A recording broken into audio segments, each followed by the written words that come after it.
I went back home because I forgot my blood pressure medication, but when I opened the door, I heard voices in the living room. I froze when I recognized the voice of my daughter-in-law, Melissa, talking on the phone with someone. "Yes, Mom, we have almost everything ready. The old lady is going to have to hand over the house. She has no other choice," she said as she paced back and forth. My heart raced as she continued.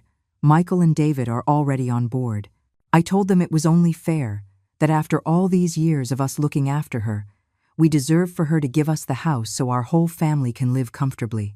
My sons were demanding that I hand over my house to my daughter-in-law's entire family, but I had other plans." I hid behind the door, feeling my hands tremble with indignation. Melissa kept talking. "Dad can bring the uncles too, the house is big enough. And if Helen doesn't want to, well, she can go to a nursing home or something." She served her purpose. Every word was like a dagger straight to my heart. This woman, whom I had welcomed into my home like a daughter, whom I had cared for when she was sick, whom I had helped financially in her difficult times, was now planning to take away the only thing I had left. The house I built with my own hands, working double shifts at the textile mill for 30 years. I felt a mixture of pain and rage I had never experienced before. How was it possible that my own sons agreed with such a plan? Michael, my firstborn, whom I raised with so much love after his father abandoned us when he was just 5 years old. David, my baby, who was always the most affectionate and protective of me. Did they really believe I deserved to be thrown out like an old piece of furniture? Melissa hung up the phone and went out into the backyard. I took the opportunity to slip inside, pretend I had just arrived, and grab my medication. When she came back, she found me in the kitchen making coffee. "Oh, Helen, I didn't hear you come in," she said with that fake smile I now recognized perfectly. "I came back for my pills. I forgot them this morning," I replied, trying to stay calm. But inside, my mind was racing, trying to process what I had just discovered. For the next few minutes, as we shared a coffee, I watched Melissa's every move with new eyes. The way she looked at the house, as if it were already hers. How she talked about improvements that could be made, about making better use of the space. It all made sense now. The increasingly frequent visits, the questions about my documents, the subtle suggestions about modernizing things on the property. I had been so naive, so trusting. "You know what, Helen? Michael and I were thinking it would be good for us to talk about the future," Melissa began in a syrupy tone. "You're 67 years old now, and maintaining this big house must be exhausting. Maybe it's time to think about something more practical." There it was, the beginning of her plan. But I was no longer the same naive woman from 5 minutes ago. "Practical?" I asked, feigning curiosity. "Yes, well, we could help you more if we lived here. And that way you wouldn't have to worry about the expenses, the upkeep, all those difficult things." The hypocrisy was sickening. This same woman who barely contributed $50 a month for expenses when she lived here during the first years of her marriage was now concerned about my well-being. The same one who never lifted a finger to help with cleaning or cooking, who always had excuses not to accompany me to the doctor or the grocery store. Now, it turned out she wanted to take care of me by living in my house with her entire family. "That's very thoughtful of you, Melissa," I replied, keeping my composure. "But you know I like my independence. This house has been my sanctuary for so many years." She insisted. "But think about it carefully, Helen. We could take care of everything. You would just have to enjoy your grandchildren and rest." Grandchildren I barely saw because they always had excuses not to visit. Grandchildren Melissa used as bargaining chips whenever she needed something from me. I said a cordial goodbye and went back to my work, but my mind wouldn't stop spinning. All afternoon, while I reviewed invoices and served customers at my small alterations shop, I couldn't concentrate. Melissa's words echoed in my head. "The old lady is going to have to hand over the house."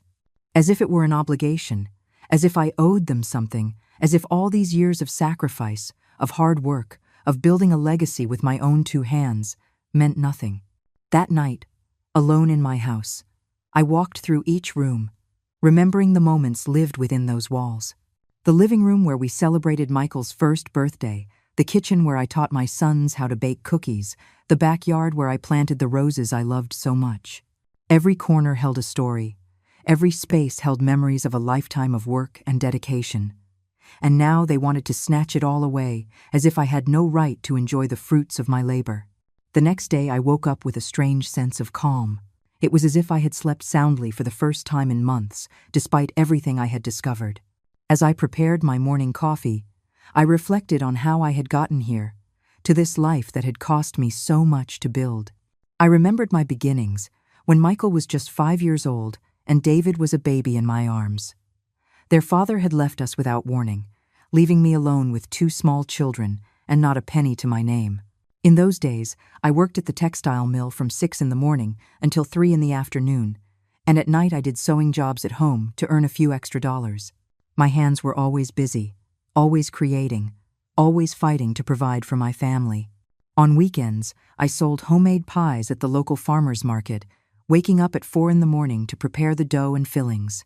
Every dollar I earned was sacred. Every cent had a purpose. Food, clothes for the children, medicine when they got sick. I vividly remember the day I decided to buy this plot of land. Michael was 12 and David was 10. We had been living in a small rented apartment where the 3 of us shared a single room.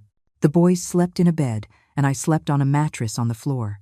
I dreamed of giving them something better, a place of our own where they could run, play, and grow without the limitations of a small space. I had saved for 7 years, putting every coin in a cookie tin I hid under my bed.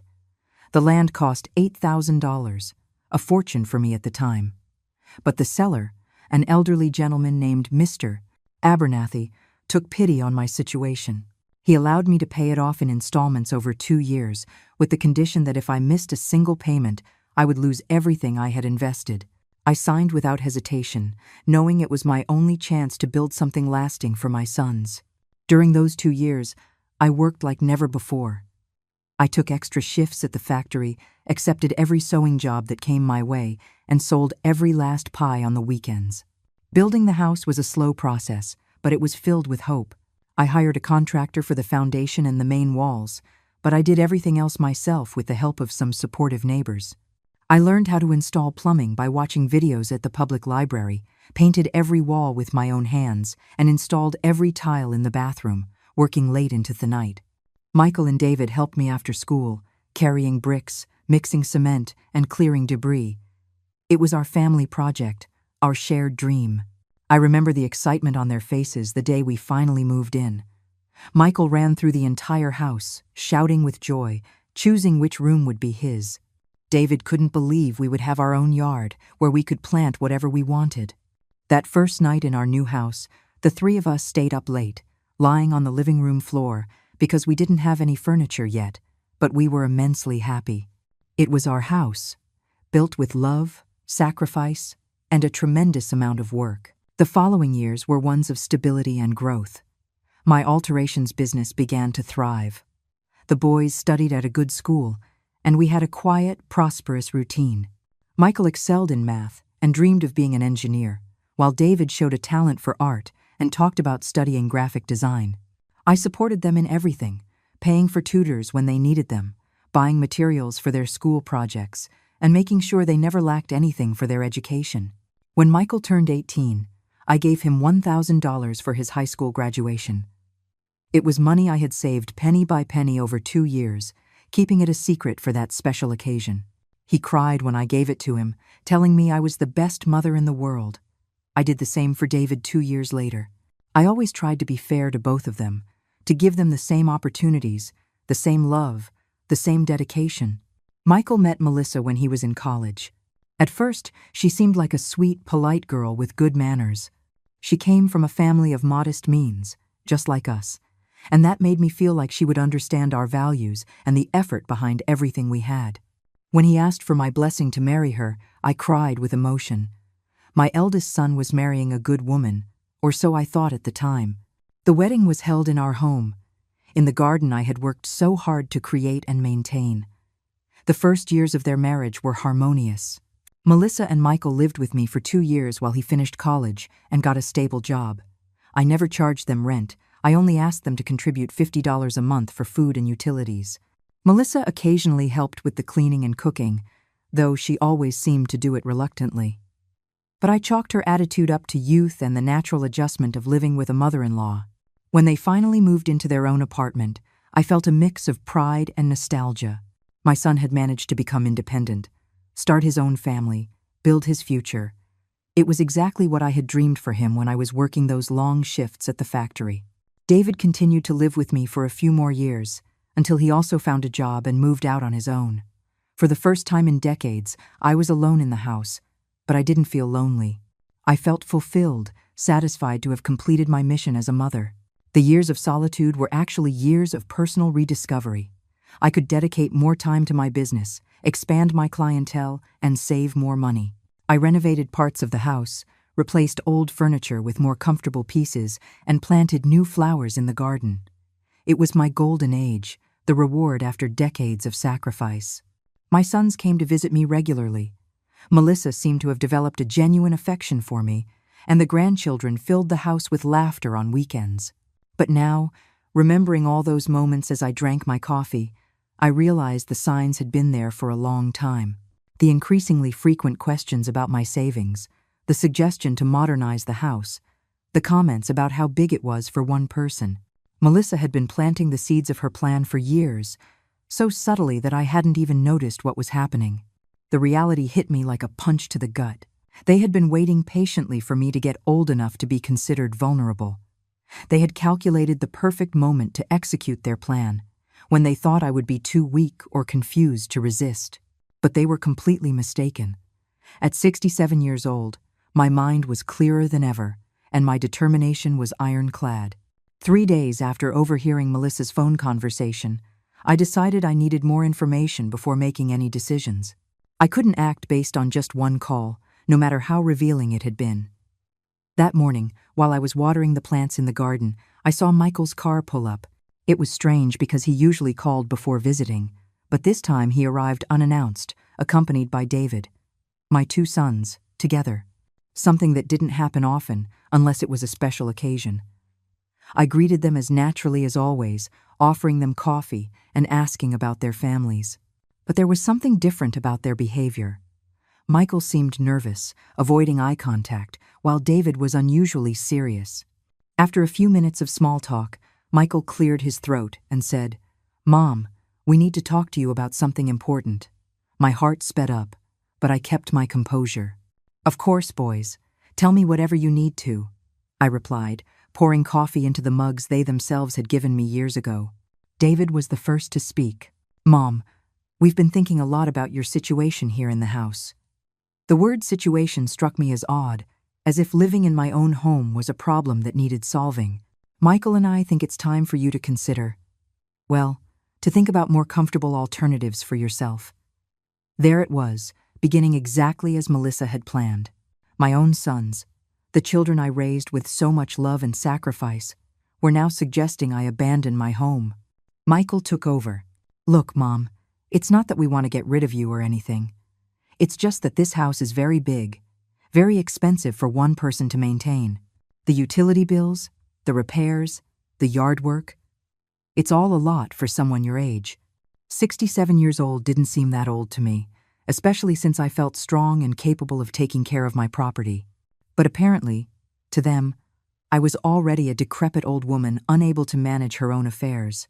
"Besides," David continued, "we thought you might be more comfortable in a smaller place, easier to clean and maintain.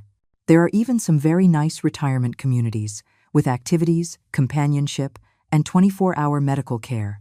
Retirement communities, nursing homes, exactly what Melissa had mentioned on the phone.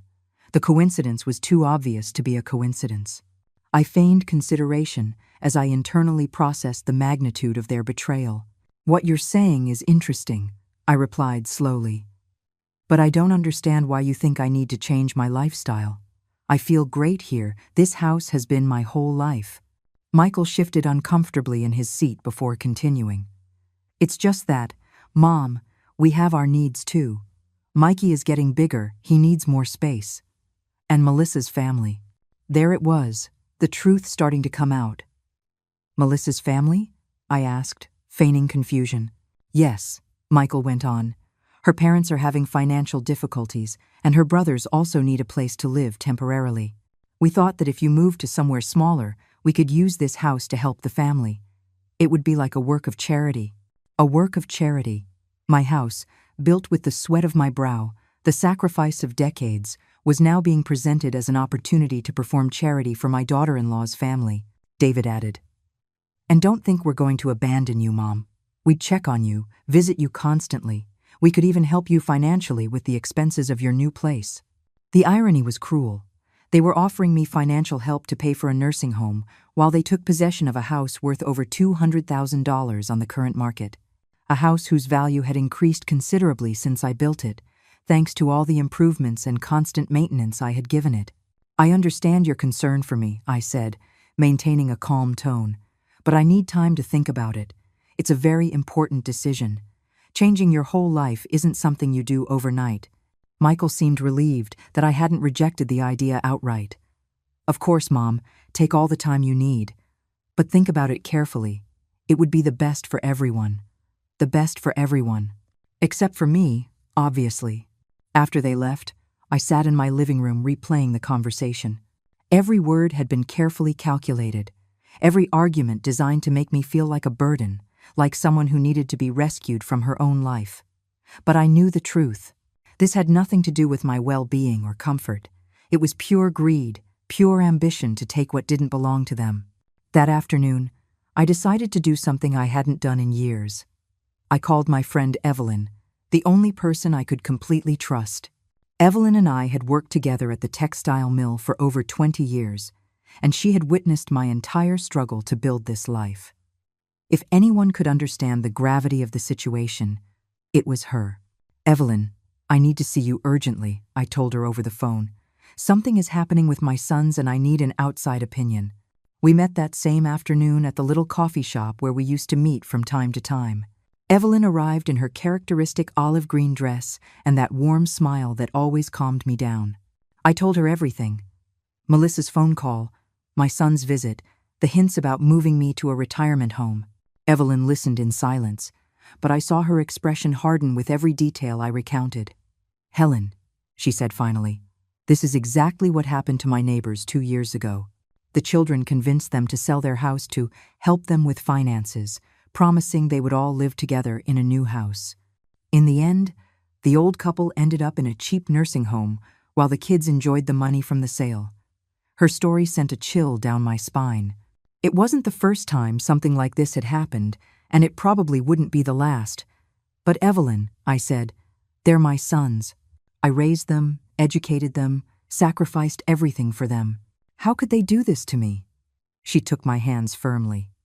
Helen, a mother's love doesn't always guarantee a child's love. Sometimes people change, they get influenced, they become greedy, and that daughter-in-law of yours. From the first day you introduced her to me, I didn't like something about her. She had that calculating look, as if she was sizing up everything you owned. Evelyn was right. I remembered perfectly the day I introduced her to Melissa. My friend had been polite, but reserved, and later commented that the girl seemed too interested in the details of my house and business.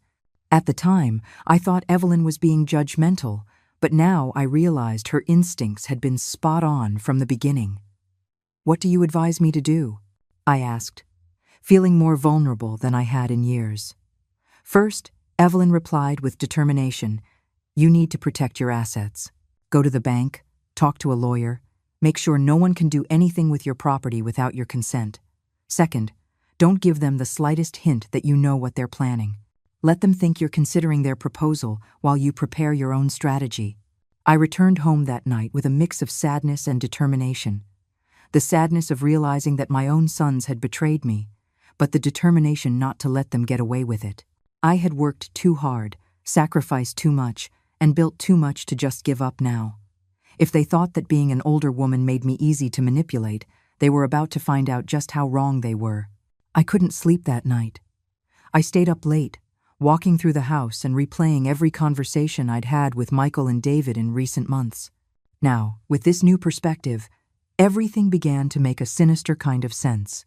The seemingly innocent questions about my legal documents, the suggestion to update my will, the comments about how expensive it must be to maintain such a large house. It had all been part of a carefully orchestrated plan. I vividly remembered a conversation I had with Michael about 3 months ago. He had come to visit on a Sunday afternoon while we were having coffee in the garden. He asked me, "Mom, do you have all your papers in order? Your house deed, your will, those important things." At the time, it seemed like a logical question from a responsible son concerned about his mother's well-being. "Yes, son. Everything is in the safe deposit box at the bank," I had replied without suspicion. "And do you have copies here at home?" he had insisted. "Just some basic copies in my filing cabinet," I answered, even feeling proud of his apparent maturity and responsibility. Now I realized that conversation hadn't been casual. Michael was assessing how easy it would be to access my documents, how vulnerable my legal situation was. He had probably gone back with that information to Melissa, who would have designed the next step of their strategy. The thought made my stomach turn. My own son, the boy I had carried in my arms for entire nights when he was sick, was now part of a conspiracy to strip me of everything I had built. I also remembered a strange conversation I had with David a few weeks ago. He had come home with a worried expression and told me, "Mom, I've been thinking about your future. Don't you feel lonely living here? Wouldn't it be better if you were surrounded by people your own age, with activities, with medical care available?" At the time, I thought it was sweet of him to worry about my social well-being. "I don't feel lonely, son," I had replied. "I have my friends, my work, my routine. I like my independence." But he had insisted. "It's just that, Mom, at your age, a lot can happen. An accident, a medical emergency. If you lived in a specialized community, you'd have immediate help." The manipulation had been subtle but constant. My sons had been planting seeds of insecurity and dependence for months, trying to convince me that I needed to be rescued from my own life. And behind it all was Melissa, the mastermind of the operation, the one who had turned my sons into her accomplices. I wondered how long she had been planning this.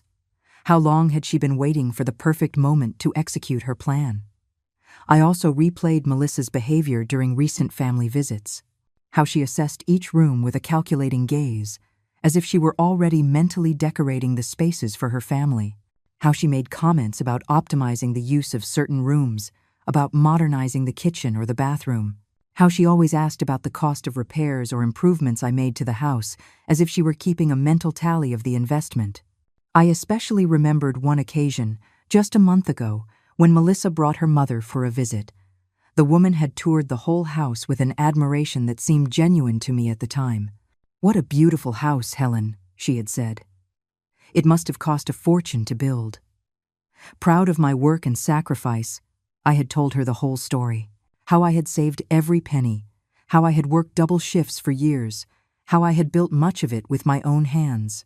Melissa's mother had listened very attentively, asking specific questions about costs, materials, and improvements made. Now I understood that conversation hadn't been a casual chat between older women. It had been an evaluation, an informal appraisal of my property. Melissa's mother had probably gone home with all the information necessary for her daughter to calculate exactly how much what they were trying to take from me was worth. The family's complicity was obvious. They were all in on the plan. I got out of bed and went to my filing cabinet, where I kept copies of my most important documents. I took out the deed to my house and read it carefully, as if for the first time. There was my name, clearly stated as the sole owner. I also reviewed my will, a simple document I had made years ago, leaving everything equally divided between Michael and David. But that will would only take effect after my death, and I had no intention of dying soon to make things easier for them. The reality of the situation hit me with renewed force.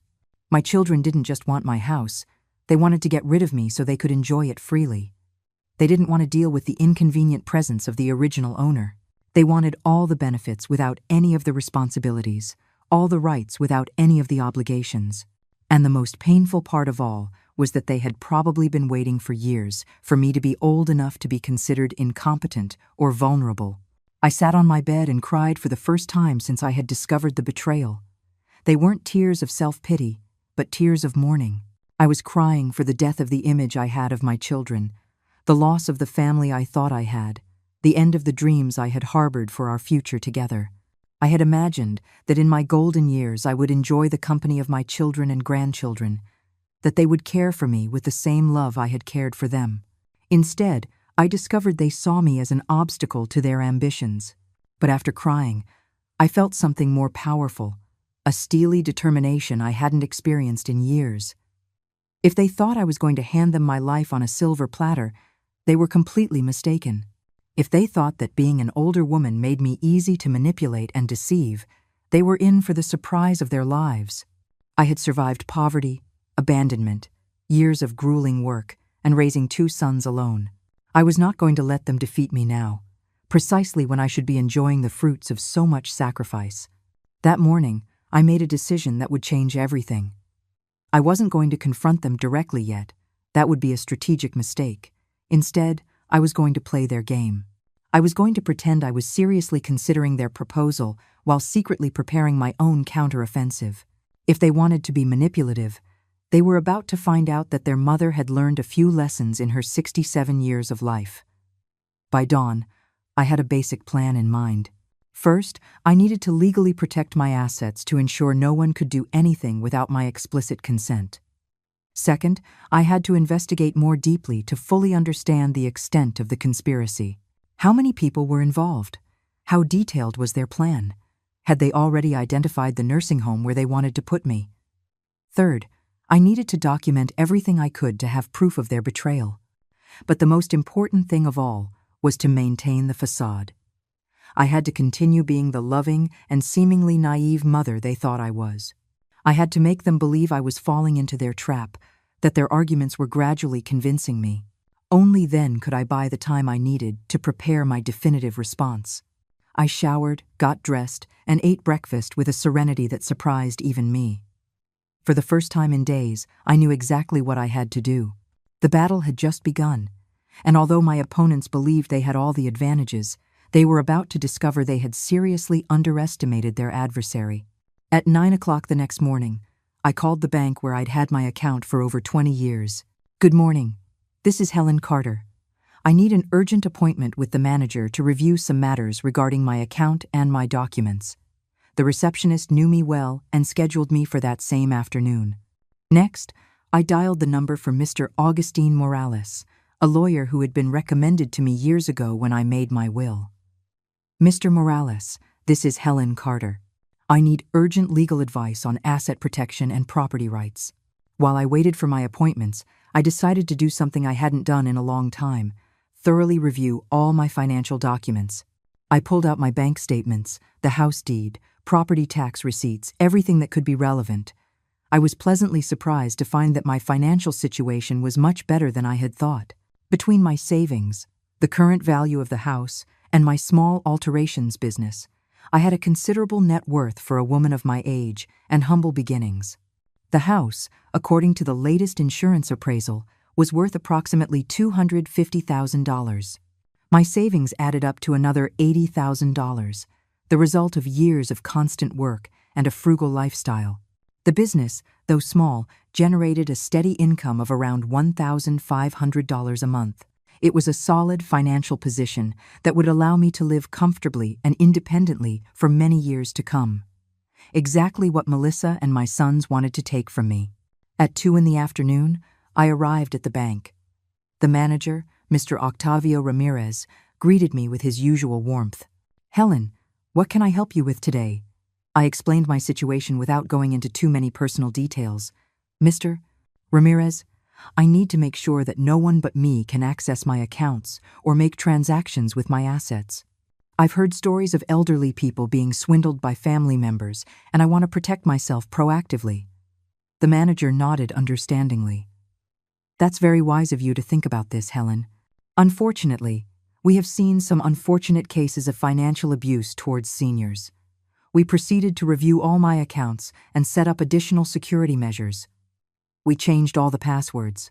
We established that any transaction over $500 would require direct phone confirmation with me, and we added a special note to my file indicating that under no circumstances should information about my accounts be given to third parties, not even family, without my written and in-person authorization. I would also recommend," Mr. Ramirez added, "that you consider creating a very specific power of attorney, only for cases of a real medical emergency, and only with someone you absolutely trust. I made a mental note to discuss this with the lawyer. It was clear I needed legal protection, but I also had to be careful not to create documents that could be used against me later. At 4:30, I arrived at Mr. Augustine Morales' office. His office was small but tidy, filled with law books, and had a serious but welcoming atmosphere. The lawyer was a man in his 50s, gray-haired, with an intelligent and attentive expression. "Mrs. Carter, how can I assist you?" I told him my situation in more detail than I had with the bank manager, explaining the pressure from my sons, the comments about retirement homes, and my suspicions about the family's true intentions. The lawyer listened attentively, taking occasional notes. "Mrs.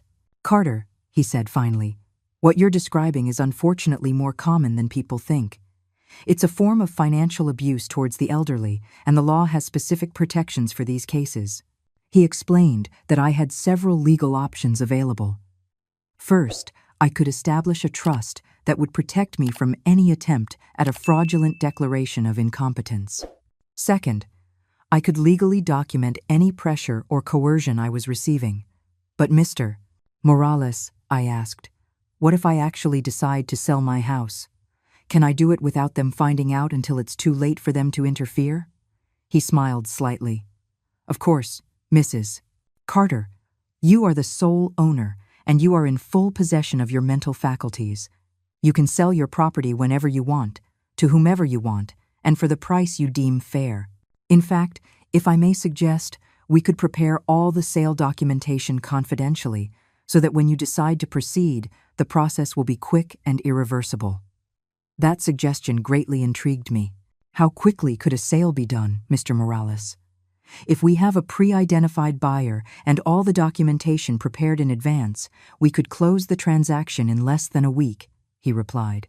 "We could even use a temporary blind trust, so the sale is processed without your name appearing on public records until the very last moment." The possibilities began to take shape in my mind. I left the lawyer's office with a sense of empowerment I hadn't felt in weeks. I had options, I had resources, I had legal protections. I was not the helpless victim my sons and Melissa believed me to be. But now came the hardest part, the investigation. I needed to fully understand what they were planning, who was involved, and what their timeline was. That evening, as I was having dinner alone in my kitchen, the phone rang. It was Michael. "Mom, how are you? We've been thinking about our conversation the other day.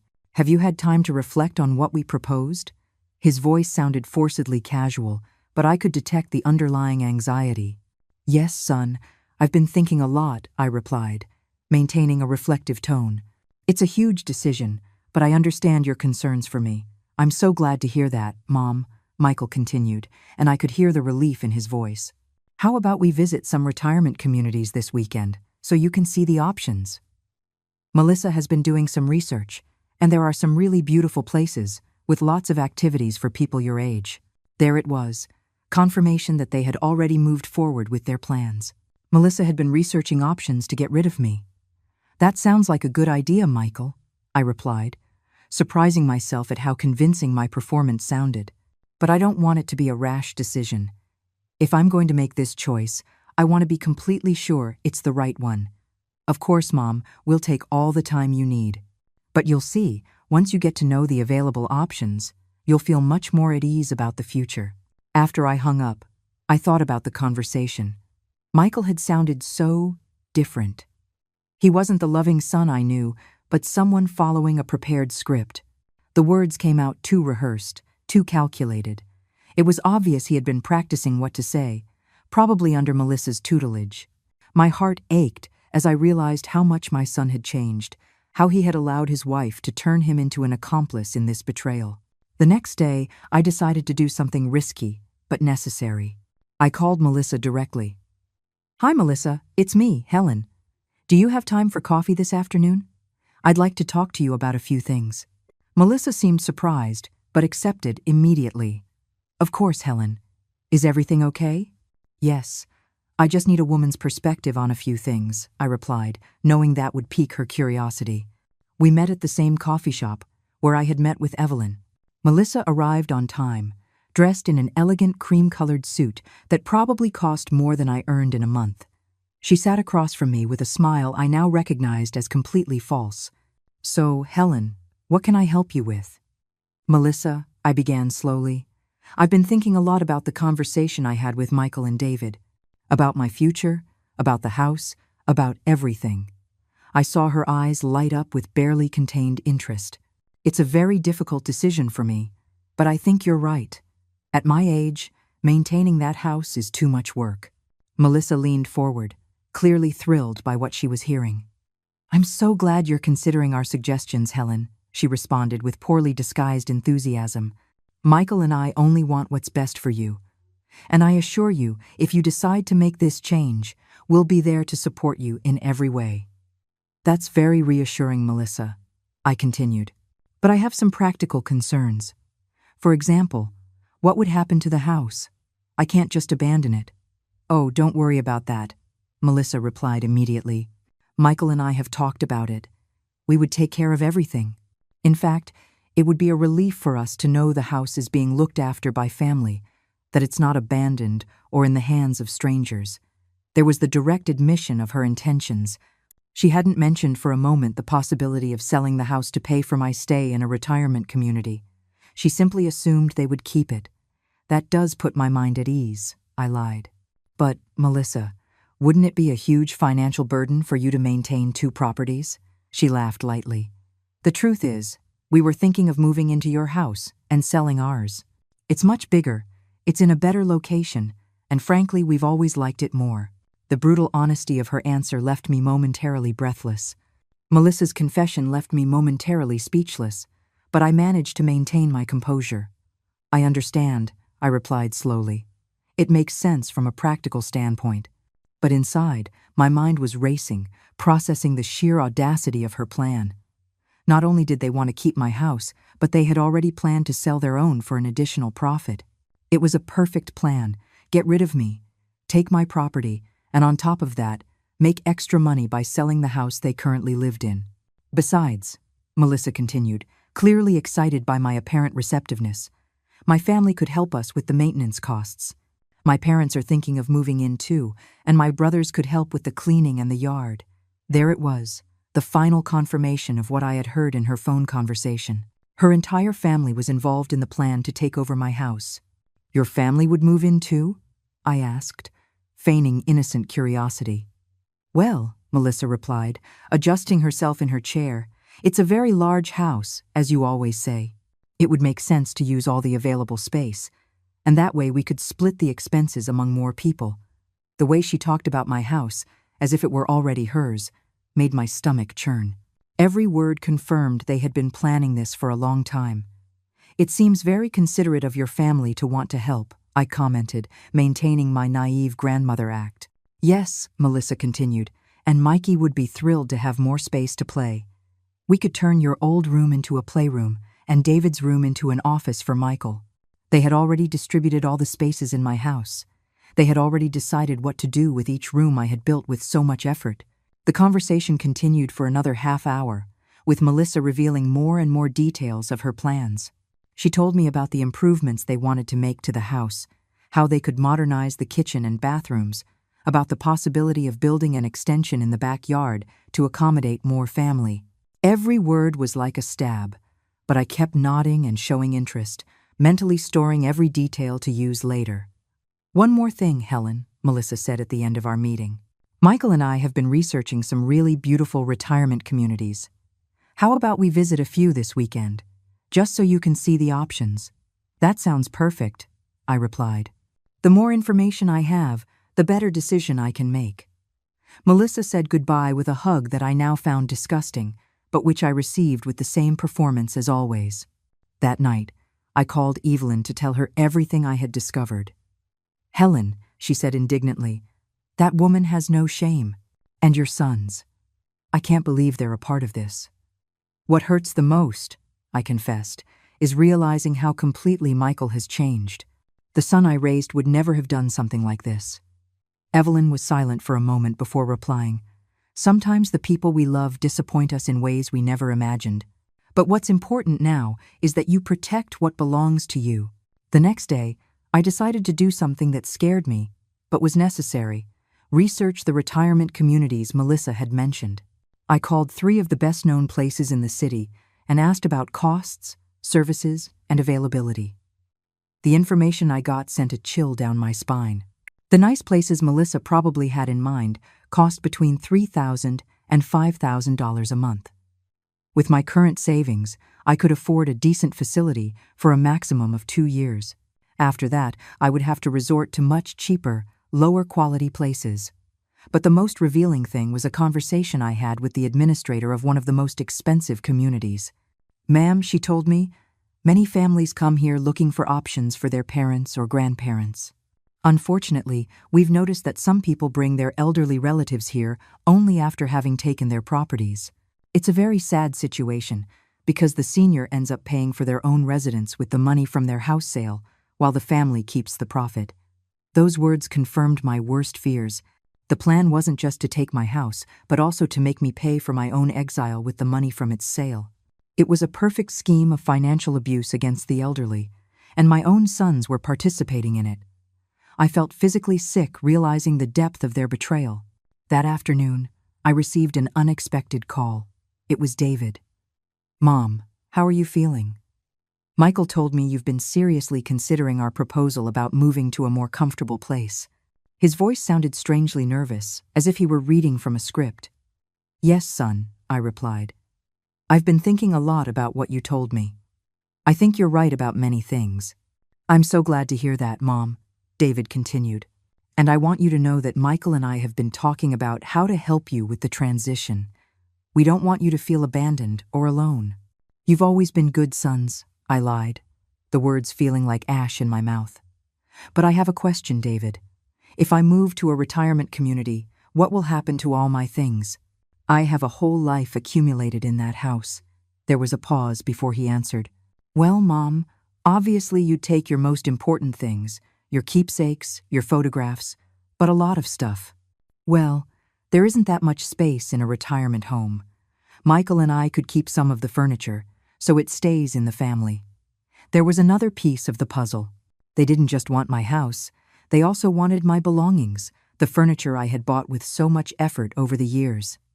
"I understand," I replied. "It's very thoughtful of you to want to keep things in the family." "Exactly, Mom. And don't worry about the legal or financial aspects. Michael knows a lawyer who can help us with all the paperwork to transfer the property. It would all be very simple and quick." The mention of a lawyer to transfer the property was the last straw. They had even identified the professional who would help them legally strip me of my assets. After hanging up, I sat in my living room and looked around. Every piece of furniture had a story. Every object represented a sacrifice, a moment of joy, a small victory in my struggle to build a decent life. The sofa where I had comforted my sons when they were sick, the table where we had eaten dinner together for so many years, the curtains I had sewn myself to save money. They wanted to divide it all up as if it were the spoils of war. That night, I made a final decision. I was not going to let them get away with it. The time had come to move from investigation to action. I called Mr. Morales and asked for an urgent appointment for the next day. "Mr. Morales," I said, "I want to proceed with the sale of my house as quickly as possible, and I want it to be a complete surprise to my family." "I understand perfectly, Mrs. Carter," the lawyer replied. "Have you already identified a potential buyer?" "Not yet," I admitted, "but I'd rather sell at a price slightly below market if it guarantees a quick and discreet sale." "Very well," said the lawyer. "I know several investors who buy properties with cash. We could have offers in less than a week." I also called my friend Evelyn. "Evelyn," I said, "I need your help with something very important. I'm going to sell my house without my sons knowing, and I need to find a small place to live afterwards." Evelyn didn't hesitate for a second. "Count on me, Helen. In fact, there's a very nice apartment becoming available in my building. It's perfect for one person, has good lighting, and is in a quiet neighborhood." For the first time in weeks, I went to sleep with a sense of peace. I had a plan, I had allies, and I had the determination needed to execute it. My sons and Melissa thought they had everything under control, that I was a helpless old woman who would fall easily into their trap. They were about to find out just how wrong they were. On Friday morning, Michael called to confirm our plan to visit retirement communities over the weekend. "Perfect, son," I replied with feigned enthusiasm. "I'm very excited to see the options you've found for me." As I spoke with him, I had already scheduled a meeting with an investor for Monday, and Mr. Morales was preparing all the documents for a quick sale. The irony was delicious. While they thought they were convincing me to hand over my life on a silver platter, I was orchestrating my own liberation. The battle was about to reach its climax, and I had the element of surprise on my side. On Saturday morning, Michael arrived promptly at 10 o'clock with Melissa and Mikey to take me to visit the retirement communities. Melissa was wearing a very elegant coral-colored dress and a radiant smile that couldn't hide her excitement for what she believed was the triumph of her plan. "Good morning, Helen." She greeted me with a hug that I found repulsive. "We're so excited to show you the options we've found. You'll see, there are some really beautiful places." Mikey, my 8-year-old grandson, ran to hug me. "Grandma, Dad says you're going to move to a place where there will be lots of grandmas and grandpas for you to play with." My grandson's innocence broke my heart. He had no idea what was really happening, how his parents were conspiring to get rid of me. "Yes, my love," I replied, stroking his hair. "We're just exploring some options." During the drive to the first community, Melissa chattered on about the wonderful activities I would have, the peace of mind of not having to worry about home maintenance, the companionship of people my own age. Every word was carefully chosen to make my exile sound like a blessing. Michael nodded at everything his wife said, like a puppet following her instructions. The first community was indeed beautiful. Well-tended gardens, modern facilities, friendly staff. But when the administrator explained the costs, I almost fainted. The full package, including a private room, 3 daily meals, recreational activities, and basic medical care, costs $4,200 a month, she announced cheerfully. Melissa and Michael exchanged satisfied glances. They had clearly already researched these prices. "It's a bit pricey," I commented, feigning concern. "Oh, don't worry about that, Mom," Michael replied immediately. "We'll help you with the expenses." A lie. I knew perfectly well that with my current savings, I could afford that place for less than 2 years, after which I would have to resort to their cheaper options or depend entirely on state aid. We visited 2 other communities during the day. One was even more expensive, and the third was significantly cheaper, but also much less pleasant. The rooms were small, the staff seemed overwhelmed, and the general atmosphere was depressing. "This last option might be more practical in the long run," Melissa suggested discreetly. There was the truth. They wanted me to choose the cheapest option so my savings would last longer, and they wouldn't have to help me financially. During lunch at a nearby restaurant, Melissa was especially talkative. "So what did you think of the options, Helen? Did any of them catch your eye?" "They all have their pros and cons," I replied diplomatically, "but I need time to process all the information." "Of course," Michael intervened. "But don't forget, the sooner you make a decision, the sooner you can start enjoying your new life." What hurt the most was seeing how Mikey listened to the whole conversation without fully understanding what it meant. At one point, my grandson asked me innocently, "Grandma, are you not going to live in your house anymore?" Before I could answer, Melissa jumped in quickly. "Grandma is going to live in a new place where she'll be more comfortable, honey, and we're going to take care of her house so it doesn't get run down." That afternoon, when we returned to my house, Melissa couldn't resist making a few more comments. As we walked through the garden, she pointed to different areas. "You know, Helen, when we take over the house, we could put a small pool back here. Mikey would love that." The casual way she spoke of taking over my house, as if it were already a done deal, confirmed that I had made the right decision. That night, after they left, I called Mr. Morales. "Mr. Morales, how are the preparations for the sale going?" "Excellent news, Mrs. Carter," he replied. "I have 3 very interesting offers. One is for $240,000 in cash with a closing in 5 business days. It's slightly below market value, but it guarantees a quick and hassle-free transaction." "I accept that offer," I replied without hesitation. "Proceed with all the necessary paperwork." On Sunday morning, as I was having coffee in my garden for what I knew might be one of the last times, I received an unexpected call. It was Melissa's mother. Good morning, Helen. It's Regina, Melissa's mom. How are you? I was very surprised to get her call, as Regina and I had barely spoken directly on the few occasions we had met. I'm fine, Regina. Thank you for asking, I replied, curious about the purpose of her call. Look, Helen, she continued in a confidential tone. Melissa told me about your plans to move into a retirement community. I think that's a very wise decision on your part. The way she said it confirmed that Melissa's entire family was aware of the plan and had probably been discussing among themselves how to divide the benefits. Yes, I replied, keeping up my act. It's a difficult decision, but I think it's for the best. Exactly, Regina continued with poorly disguised enthusiasm. And I wanted to tell you that my family is very grateful for the opportunity to help Michael and Melissa by taking care of the house. Don't you worry. We'll keep it in perfect condition. There was the final confirmation that Melissa's entire family was involved in the plot. That's very reassuring to know, Regina, I lied. A house needs to be lived in and cared for to stay in good shape. Of course, she replied. In fact, we've already been making some plans on how to arrange the rooms to comfortably accommodate the whole family. The audacity was incredible. They were already planning how to carve up my house before I had even made an official decision. On Monday morning, I arrived early at Mr. Morales' office.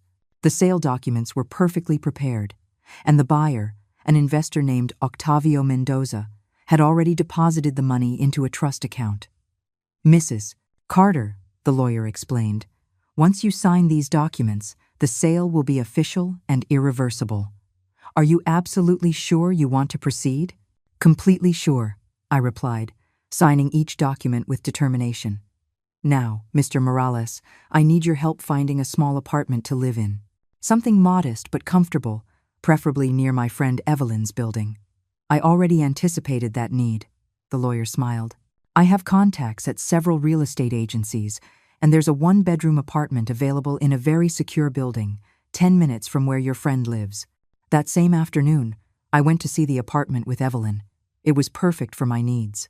A spacious bedroom, an integrated living and dining area, a functional kitchen, and a small balcony overlooking a park. Most importantly, the monthly rent was only $800, completely manageable with my income. I'll take it, I told the manager without hesitation. On Tuesday morning, as I was discreetly packing some of my most valuable belongings, I received a call from Michael.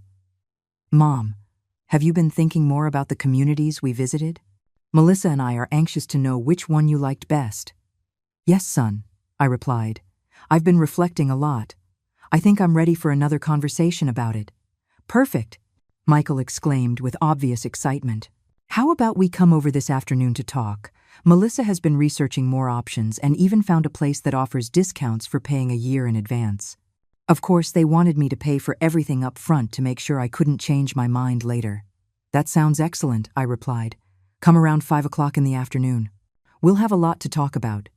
After I hung up, I smiled for the first time in weeks. Indeed, we would have a lot to talk about.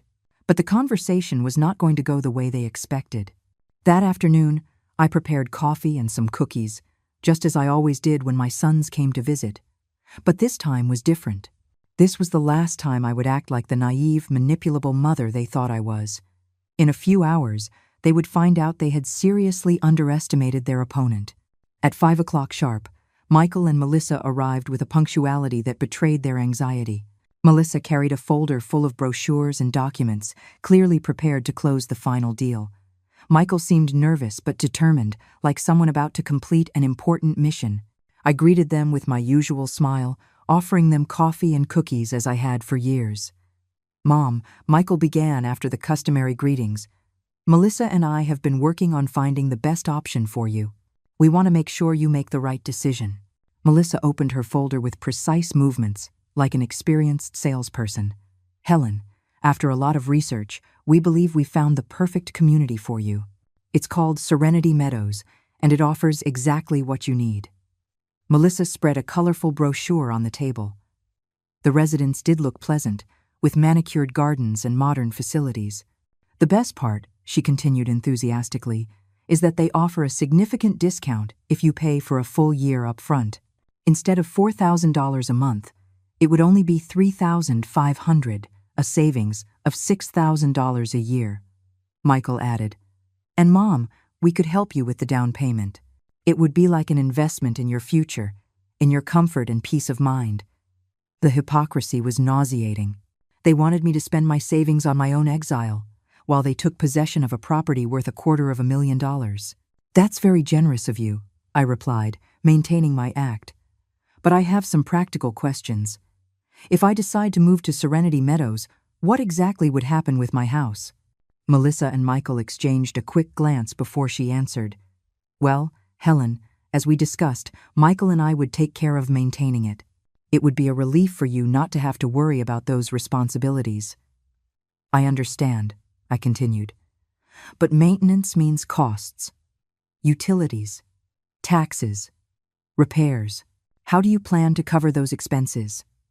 Michael cleared his throat nervously. "Well, Mom, we thought the most practical way would be to temporarily transfer the property into our name. That way, we could handle all the legal and financial aspects without complicating things for you with paperwork." There it was.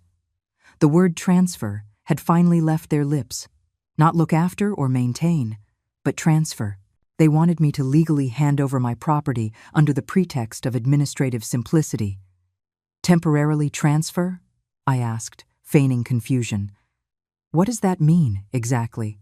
Melissa leaned forward with her most convincing smile. "It means you would still be the real owner, but legally, the property would be in our name to make it easier to manage expenses and maintenance. It would just be a matter of practical convenience, lie after lie.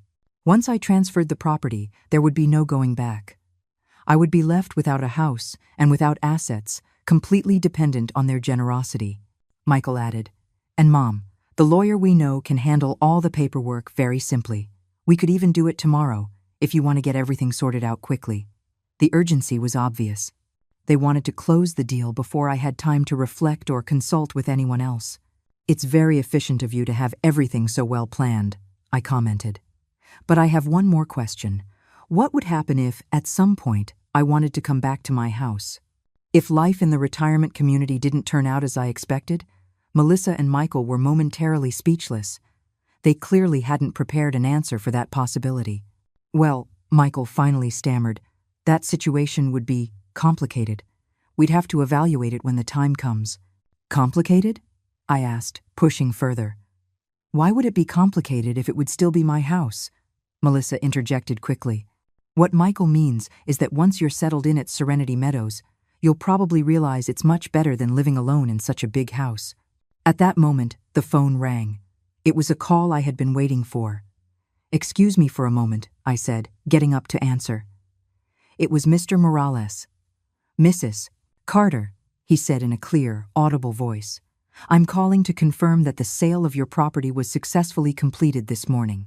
The money has been deposited into your bank account, and the keys are to be handed over to the new owner tomorrow at 10 o'clock in the morning." I returned to the living room where Michael and Melissa were waiting with obvious curiosity.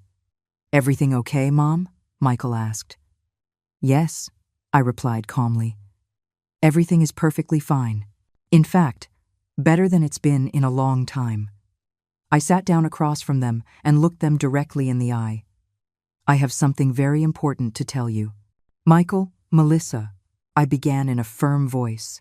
"I've made a decision about my future, but it's not the one you're expecting." I saw their expressions begin to shift from expectation to confusion. "I am, in fact, moving out of this house. But not to a retirement home." Melissa leaned forward, clearly worried about where the conversation was heading. "I've sold the house," I announced directly. The silence that followed was deafening. Michael and Melissa stared at me as if I had spoken in a foreign language. "What did you say, Mom?" Michael asked in a weak voice. "I said I sold the house. The transaction was completed this morning. I'm handing over the keys to the new owner tomorrow." Melissa was the first to react, jumping from her seat. "You can't have done that. We had an agreement." "What agreement?" I asked coldly. "I never signed any agreement with you. I never promised to give you my house." Michael looked like he was in shock, staring at me as if he didn't recognize me. "But Mom, we were going to take care of the house. We were going to help you." "Help me?" I stood up as well, feeling the rage that had been building for weeks finally surface. You call conspiring to take my house from me helping? You call planning to put me in a nursing home while you take over my assets helping?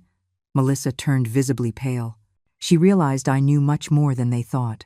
Helen, you don't understand, Melissa began, but I cut her off. I understand perfectly.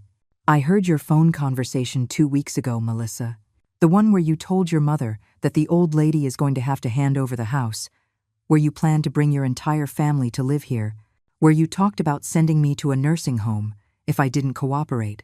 Michael looked at me in horror. Mom, that can't be true. It can't be true, Michael. Are you also going to deny it when I tell you your wife had already planned to turn your old room into a playroom and David's into an office? Are you going to tell me you didn't know they had calculated the value of my house down to the last cent? Melissa tried to regain control of the situation. Helen, even if I did say those things, it was just out of frustration. Our intentions were always to help you. Enough with the lies, I shouted, surprising myself with the force in my voice. Your intentions were to rob me, to turn my own sons into accomplices to your greed. Michael finally found his voice. But Mom, where are you going to live? What are you going to do without the house? His concern seemed genuine for the first time in months, but it was too little, too late. I'm going to live in a beautiful apartment I rented with the money from the sale of my house. I'm going to enjoy my money, the fruit of my labor and my sacrifice. And I'm going to live in peace, without ungrateful children conspiring against me. Melissa stormed towards the door, clearly furious. This isn't over. You can't make such important decisions without consulting the family. I laughed bitterly. Family? You talk to me about family after planning to get rid of me like I was trash? Real family doesn't conspire, doesn't lie, doesn't betray. Jorge was still sitting, his head in his hands. Mom, I didn't know that you knew. What you didn't know, Michael, is that your mother is not the helpless old woman you thought she was. What you didn't know is that raising 2 sons alone, building a house with my own hands, and surviving for 67 years taught me to be stronger than you could ever imagine. The confrontation continued for several more minutes, with Melissa screaming accusations and Michael sinking deeper into his chair. Finally, when they realized there was nothing more to discuss, they headed for the door. Melissa stopped at the threshold and shot me a venomous look. You're going to regret this, Helen. Without us, you'll end up alone and abandoned. I was already alone, I replied calmly, but at least now it's by my own choice. Michael approached me one last time. Mom, I know things got out of control, but you're still my mother, if you need anything. Michael, I interrupted him gently but firmly. You are my son, and you always will be. But respect is earned, not inherited. When you decide to be the man I raised and not your wife's puppet, you'll know where to find me. He nodded, his eyes filled with tears, and followed Melissa to the car. I watched them drive away from my window, feeling a strange mix of sadness and liberation. It was painful to see my son leave, but for the first time in months, I felt completely in control of my own life. That night, I packed my most precious belongings, family photographs from better times, some books I had read over and over, the sewing machine that had been with me for decades, and the jewelry I had inherited from my mother. The next day, I handed the keys of my house to Mr. Octavio Mendoza, the new owner. He was an older man, a widower like me, who planned to turn the house into a home for his grandchildren when they came to visit. I was glad to know the house would continue to be a family home, not the headquarters of a scam. Mrs. Carter, he said as he took the keys, I can see the love with which you cared for this house. I promised to maintain it with the same affection. Evelyn arrived with a borrowed truck to help me with the move. How are you feeling? She asked as we loaded the last boxes. Free, I replied without hesitation. For the first time in months, completely free. The apartment I had rented turned out to be even better than I expected. It had a beautiful view of the park, lots of natural light, and a sense of peace I hadn't experienced in a long time. The first few weeks in my new home were a time of adjustment and rediscovery. Without the burden of maintaining a large house, I had more time to dedicate to my alterations business. My regular customers had no problem following me to my new location, and soon I even gained new clients from the neighborhood. My financial situation was excellent. With the $240,000 from the house sale conservatively invested, it generated additional income that perfectly supplemented the profits from my business. A month after the move, I received an unexpected call. It was David. "Mom," his voice sounded nervous and regretful. "Can we talk? I need to apologize to you for everything that happened." I agreed to meet him at the coffee shop where I used to meet with Evelyn. He arrived on time, but looked haggard and worried. "Mom," he began before I could say anything. "Michael told me everything that happened. I didn't know Melissa had been planning that for so long." "You didn't know, David?" I asked skeptically. "You didn't know when you were suggesting I move to a retirement community? You didn't know when you were asking about my legal documents?" He looked down, clearly ashamed. "I thought it was really for your own good. Melissa convinced us you were getting too old to live alone, that you needed special care. And it never occurred to you to ask me directly what I wanted," I replied. David sighed deeply. "You're right, Mom. I was a coward. I let Melissa manipulate Michael and me. But I want you to know that since I found out the truth, I've been thinking a lot about the kind of son I've been." His words sounded sincere, but the wound was too deep to be healed with a single conversation. "I appreciate your honesty, David," I told him, "but actions have consequences. You can't conspire against your mother and then expect everything to go back to normal with an apology." "I understand," he replied, "and I don't expect your immediate forgiveness. I just want you to know that I've realized my mistakes and I'm working to be a better person." I asked him about Michael and Melissa. "Michael is devastated," he told me. He realized that Melissa manipulated him for years, not just with the house, but in many other things. They're having serious marital problems. I felt a mix of satisfaction and sadness hearing this. Satisfaction because the truth had finally come out. Sadness because it meant my family was falling apart. "And Melissa's family?" I asked. "Oh," David replied with a bitter smile. "It turns out that when they found out there was no house to inherit, their enthusiasm for helping with the upkeep magically disappeared. Now Michael and Melissa have to manage on their own with their current apartment, which suddenly seems very small and uncomfortable to them." The irony was not lost on me. The same people who had been planning to invade my house now didn't even want to help with real problems. 3 months after my move, I established a routine that filled me with satisfaction. In the mornings, I worked on my business. In the afternoons, I read in the nearby park or visited Evelyn. And in the evenings, I enjoyed the tranquility of my apartment. I had joined a book club at the local library where I met several women my age with similar stories of overcoming adversity and finding independence. One afternoon, while walking through the park, I ran into Mikey, my grandson. He was with a babysitter, evidently because Michael and Melissa were having trouble coordinating their schedules now that they didn't have the option of leaving the boy with me as they had planned. "Grandma," he shouted, running towards me. I hugged him with all the love I had always felt for him, reminding myself that his parents' mistakes were not his fault. "Why don't you live in your big house anymore, Grandma?" he asked with the innocent curiosity of children. "Because I decided it was time for new adventures," I replied. "Do you like your new house?" "I love it," I told him honestly. "It's perfect for me." The babysitter recognized me and greeted me cordially. "The boy asks about you often," she commented in a low voice. "His parents have been very busy lately." That night, I reflected on the conversation with my grandson. I realized that although I had lost the close relationship with my sons, perhaps in the future I could maintain some kind of bond with Mikey. Children deserve to know their grandparents, and he was not to blame for his parents' decisions. I decided that, in time, I would find a way to maintain that connection without compromising my own peace and dignity. 6 months after selling my house, I received one last call from Michael. His voice sounded different, more mature, more reflective.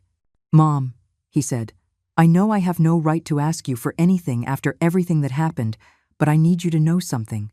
Melissa and I are getting a divorce." The news didn't surprise me, but I asked him how he felt about it. Relieved, he admitted.